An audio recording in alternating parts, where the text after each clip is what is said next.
क्या आपने कभी महसूस किया है कि कुछ परिस्थितियों में बोलने से ज्यादा चुप रहना शक्तिशाली होता है?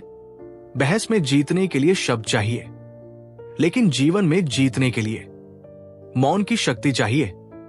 कई बार हमारी एक चुप्पी 100 जवाबों से भी ज्यादा गहरी होती है, क्योंकि मौन केवल शब्दों का अभाव नहीं है, ये समझ, धैर्य और आत्मबल की निशानी है। महान संत और योगी कहते हैं, जो व्यक्ति मौन को समझ लेता है वो अपने मन और जीवन दोनों को नियंत्रित करना सीख जाता है। आज के इस वीडियो में हम जानेंगे मौन की असली शक्ति क्या है और इसे जीवन में कैसे अपनाया जा सकता है। एक अदृश्य अस्त्र। दुनिया में सबसे शक्तिशाली व्यक्ति वो नहीं है जो सबसे तेज चिल्ला सकता है, बल्कि वो है जो ये जानता है कि उसे कब चुप रहना है। हम एक ऐसे युग में जी रहे हैं जहां हर कोई अपनी बात कहना चाहता है, हर कोई बहस जीतना चाहता है और हर कोई शोर मचाकर अपनी उपस्थिति दर्ज कराना चाहता है। ऐसे में मौन यानी चुप्पी एक खोई हुई कला की तरह हो गई है। लेकिन हकीकत यह है कि आपकी एक छोटी सी चुप्पी अक्सर उन 100 जवाबों से ज्यादा प्रभावशाली होती है जो आप गुस्से या आवेश में देते हैं। चुप्पी कमजोरी की निशानी नहीं है, बल्कि ये आत्मनियंत्रण का सर्वोच्च शिखर है।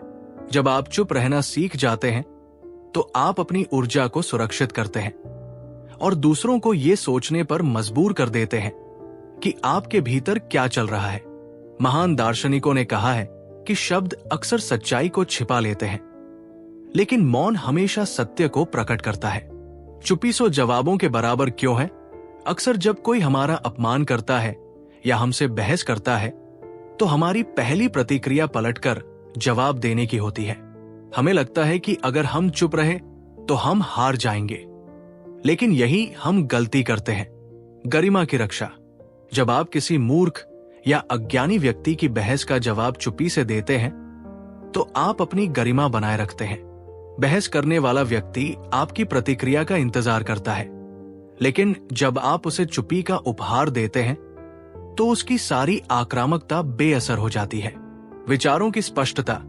चुप रहने वाला व्यक्ति केवल बाहर से शांत नहीं होता, बल्कि वो भीतर से चीजों को ज्यादा स्पष्ट रूप से देख पाता है। जब आप कम बोलते हैं तो आप ज्यादा सुनते और समझते हैं। शब्दों की कीमत। जो व्यक्ति हर समय बोलता रहता है उसके शब्दों की कीमत बाजार में गिर जाती है, लेकिन जो व्यक्ति बहुत कम और नपातुला बोलता है लोग उसके मुंह खोलते ही कान लगा लेते हैं। आपकी चुप्पी आपके शब्दों को वजन देती है। सामने वाले का आत्ममंथन। आपकी चुप्पी सामने वाले व्यक्ति के लिए एक आईने का काम करती है। जब आप पलटकर प्रहार नहीं करते तो सामने वाले को अपनी गलती का एहसास होने की संभावना कहीं ज्यादा बढ़ जाती है। गैटी चुप रहने की आदत कैसे डालें? व्यावहारिक कदम। चुप रहना कोई ऐसी चीज नहीं है जो एक दिन में आ जाएगी। ये एक साधना है, एक मानसिक अनुशासन है। यहाँ कुछ सरल तरीके दिए गए हैं जिनसे आप अपनी चुप्पी को अपनी शक्ति बना सकते हैं। प्रतिक्रिया देने से पहले रुके। The 5 second rule. जब भी आपको कोई ऐसी बात सुनाई दे जिससे आपको गुस्सा आए या आप तुरंत जवाब देना चाहें, तो मन ही मन 5 तक गिनती गिने। ये 5 सेकंड का अंतराल आपके दिमाग को रिएक्ट करने के बजाय रिस्पॉन्ड करने का समय देता है। अक्सर 5 सेकंड बाद आपको महसूस होगा कि उस बात का जवाब देना जरूरी ही नहीं था। क्यों का सवाल पूछें। बोलने से पहले खुद से 3 सवाल पूछें। क्या ये सच है? क्या ये जरूरी है? क्या ये दयालुता से भरा है? अगर इन तीनों में से एक भी नहीं, तो बेहतर है कि आप चुप रहें। दूसरों को सुनने का अभ्यास करें। हम अक्सर इसलिए सुनते हैं ताकि हम जवाब दे सकें, न कि इसलिए कि हम समझ सकें। अपनी बातचीत के दौरान कोशिश करें कि आप सामने वाले को अपनी पूरी बात खत्म करने का मौका दें। जितना ज्यादा आप सुनेंगे, बोलने की आपकी इच्छा उतनी ही कम होती जाएगी। एकांत से मित्रता करें। दिन भर में कम से कम 15 से 20 मिनट ऐसे निकालें जब आप पूरी तरह अकेले और चुप हो। न मोबाइल, न किताब, न संगीत, सिर्फ आप और आपकी सांसें। ये अभ्यास आपके मस्तिष्क को शांति का आदी बनाता है। जिससे शोर शराबे वाली स्थितियों में भी चुप रहना आसान हो जाता है। कहाँ चुप रहना अनिवार्य है? वास्तु और अध्यात्म के अनुसार कुछ स्थितियां ऐसी होती है जहां चुप्पी ही एकमात्र समाधान है। क्रोध की स्थिति में गुस्से में बोले गए शब्द जहरीले तीर की तरह होते हैं जो कभी वापस नहीं आते। गुस्से में चुप रहना सबसे बड़ी जीत है। जब आपके पास पर्याप्त जानकारी न हो, अधकचरा ज्ञान खतरनाक होता है। अगर आप किसी विषय के बारे में नहीं जानते तो चुप रहकर सीखना ज्यादा बेहतर है। जब कोई दूसरा दुखी हो, अक्सर लोग दुख में आपकी सलाह नहीं, सिर्फ आपकी उपस्थिति और खामोश सहानुभूति चाहते हैं। दूसरों की बुराई के समय जब लोग मिलकर किसी तीसरे की निंदा कर रहे हो, तो उस नकारात्मक ऊर्जा का हिस्सा बनने से बेहतर है कि आप वहां से चुपचाप हट जाएं या मौन धारण कर लें। मौन के शारीरिक और मानसिक लाभ। विज्ञान भी अब यह मानने लगा है कि मौन रहने के अनगिनत फायदे हैं। तनाव में कमी। लगातार बोलने से हमारे तंत्रिका तंत्र, नर्वस सिस्टम पर दबाव पड़ता है।